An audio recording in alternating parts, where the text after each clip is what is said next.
¿Ya podemos empezar? Bueno. Muy buenas tardes. Buenas tardes. ¿Cómo estás? Muy bien. Qué bueno. Muy Bueno, bien, mi nombre es Ana Cristina Amante. Encantado.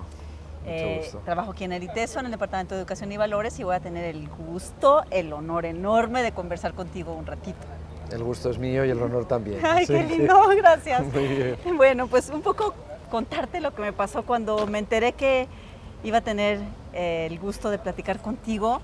Pues me puse a documentarme, lógicamente, ¿verdad? Pues yo ya he leído algo tuyo, pero no tanto como para poder conversar rico. Y pues yo creo que valía más que no hubiera buscado, porque me he encontrado con un mundo de temas. Que si la diversidad, que si la democracia, que si la innovación, las competencias, que si el currículo. Ay, dije, Dios santo, este hombre pues sabe de muchas cosas, le he entrado por muchos lados. Entonces mi primera pregunta sería, ¿tú cómo te defines como profesional? Pues la verdad es que sí, que no nos queda más remedio que en el campo educativo abarcar muchos temas, porque todos están influyendo.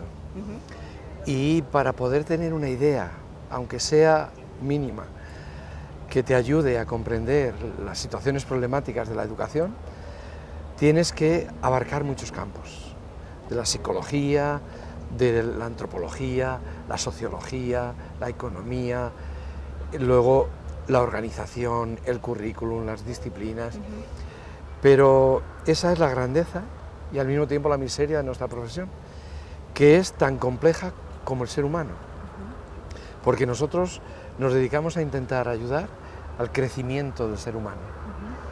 Entonces, toda la complejidad que hay en un ser humano, tenemos nosotros que abarcarla. Y claro, cuanto más conozcas de este mundo tan complejo, más puedes intentar ayudar. Y es un camino que no tiene fin. Cada vez se abren más ámbitos, más situaciones, y nos ha tocado vivir un mundo además muy rápido, muy vertiginoso, muy cambiante, y la educación está en el ojo del huracán de ese mundo, porque se dice que vivimos en la era de la información. Pues bien, con la información es con la que trabaja la educación, haciendo o intentando ayudar a que las nuevas generaciones de ciudadanos sean capaces de encontrar sentido a un mundo saturado de información y rodeado de incertidumbre. ¿Qué hacer?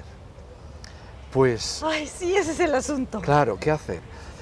Pues ir caminando continuamente, encontrando nuevas vías de comprensión y de actuación. Hacer que los seres humanos ahora, los nuevos ciudadanos, sean capaces de aprender a lo largo de toda la vida. No se puede decir como una época era así, ¿no?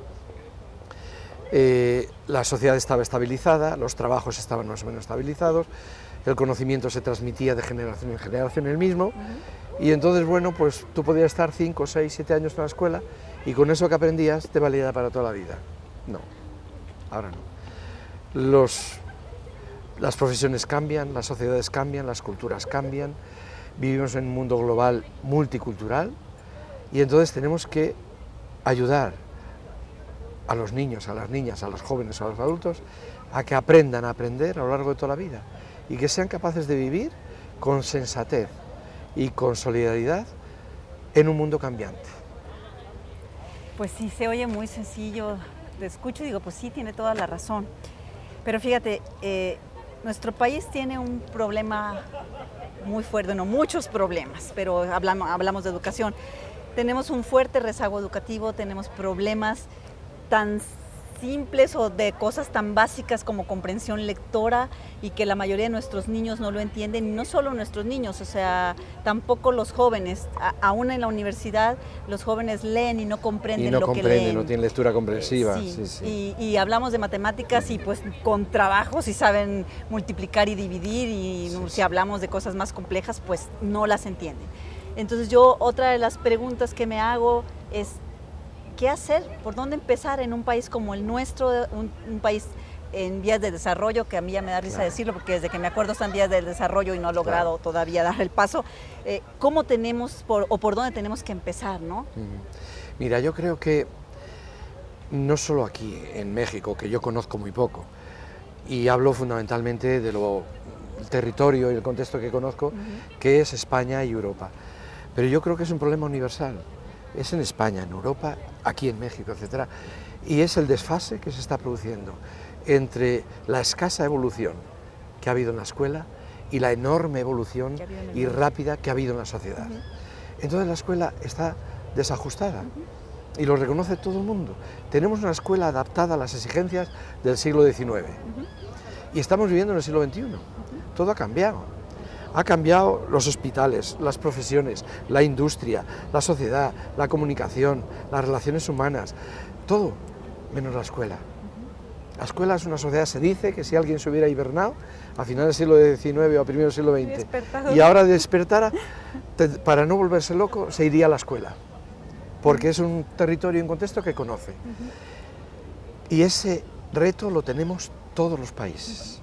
La escuela ha de cambiar sustancialmente para adaptarse a las exigencias y a los retos del siglo XXI. ¿Cuáles son esos retos? A mí me parece que el reto fundamental es ayudar a los niños a convertir la información en conocimiento. En otras épocas, la escuela cumplió una función muy interesante, que es extender la información que había, entregársela a todo el mundo, que no la tuvieran solo unos pocos, sino que la tuvieran todos, independientemente del origen social, cultural, de raza, de género, que la información llegara a todo el mundo. Y esa es la escuela que conocemos, que fue muy buena, muy positiva, porque ayudó a crear una mínima igualdad de oportunidades para todo el mundo y ayudó a las personas a salir de la ignorancia. Pero hoy no es esa la escuela que necesitamos. La escuela que necesitamos hoy no tiene por qué transmitir información fundamentalmente, porque la información está por todas partes. Y el niño y el ser humano tiene más información que la que es capaz de procesar. Tercero, la información se está produciendo de forma exponencial, de tal manera que es imposible tenerla toda la información en la mente, tenerla en el cerebro. La información tiene que estar en las bases de datos, tiene que estar en la red, en los discos duros externos, en las máquinas, que no saben hacer otra cosa más que esa, almacenar muy bien y reproducir muy bien la información. Y ahora en la escuela nosotros no tenemos por qué obsesionarnos en que los niños aprendan información, no. Lo que tienen que aprender los niños es cómo seleccionar la información que merece y la que no. Procesarla, entenderla, organizarla y aplicarla. Y crear nueva información. A eso le tenemos que ayudar. Y la escuela no hace eso. En España no hace eso. En España, ¿qué hace bien la escuela? Lo que hace bien la escuela es que el niño aprenda a reproducir información. ¿Todavía? Sí. ¿Cuáles son los ríos de España? Pum, pum, pum, pum, pum. ¿Cuáles son las obras de Lope de Vega? Pum, pum, pum, pum. No, ¿para qué? Lo importante es qué hace el niño con esa información. Por tanto, yo creo que ahora a la escuela se le exige un nivel más. Ya no es el nivel de reproducir información, es el nivel de organizar la información para crear modelos mentales, mapas mentales que les ayuden a los ciudadanos a poder moverse en el territorio complejo, social, físico, político, en el que nos estamos moviendo. Sí, pues la educación tendría que estar pensada para comprender el mundo, que también ya hay mucha gente que ha hablado de eso. El asunto es cómo hacerle. Tenemos ya mucho tiempo buscando formas. Yo aparte de trabajar aquí en ITESO, también he trabajado en los colegios durante 25 años como directora de Escuela de Educación Básica y ha sido de verdad una lucha continua tratar de modificar las prácticas docentes en el aula para provocar o para buscar que los niños piensen de manera diferente, ¿no? Entonces empezamos a trabajar con el asunto del constructivismo, que es las habilidades del pensamiento, de repente salen las competencias y yo dije, caray, pues si apenas están entendiendo lo que es una habilidad del pensamiento y apenas le están tratando de hacer ajustes a sus estilos de enseñanza cuando ya damos el brinco para otro lado y pues ¿cómo le vamos a hacer ahora, no? Pero ¿qué ha ocurrido? Que en la sociedad en general y sobre todo en todos los países existe la conciencia de ese desajuste de la escuela y de esa insatisfacción. Y entonces se empieza a analizar por qué. Y tiene que ver con lo que antes decíamos. Porque el conocimiento, o mejor, la información que se trabaja en la escuela, no provoca desarrollo personal en el niño. Entonces, lo que el niño y el adulto, al final, incorporan a su personalidad y que les define su manera de pensar, su manera de sentir y su manera de actuar, no es la información disciplinar que aprenden en la escuela. Entonces, ¿qué hacemos? Entonces se define. La escuela tiene muchas dificultades en formar un pensamiento aplicado, un pensamiento crítico, un pensamiento creativo, y tiene muchas dificultades para también ayudar a los niños a formar educativamente sus emociones, sus sentimientos. Bueno, entonces, ¿qué hace la escuela? ¿Qué es lo que hace bien la escuela? Formar el conocimiento reproductivo, la repetición. Y eso que ya hoy no día sirve. no sirve. Entonces todos los países, los de la OCDE, se plantearon, quizás motivados porque el capital humano que estaba formando no les servía a las empresas. Y las empresas ahora necesitan personas mucho más creativas, mucho más comprensivas, mucho más inteligentes y mucho más imaginativas. Quizás por ahí la OCDE empieza a plantear algo distinto. Y bueno, luego también por otras razones. El mundo social, el mundo político, el mundo cultural es complejo. Y necesitamos personas que sean capaces de comprender la complejidad.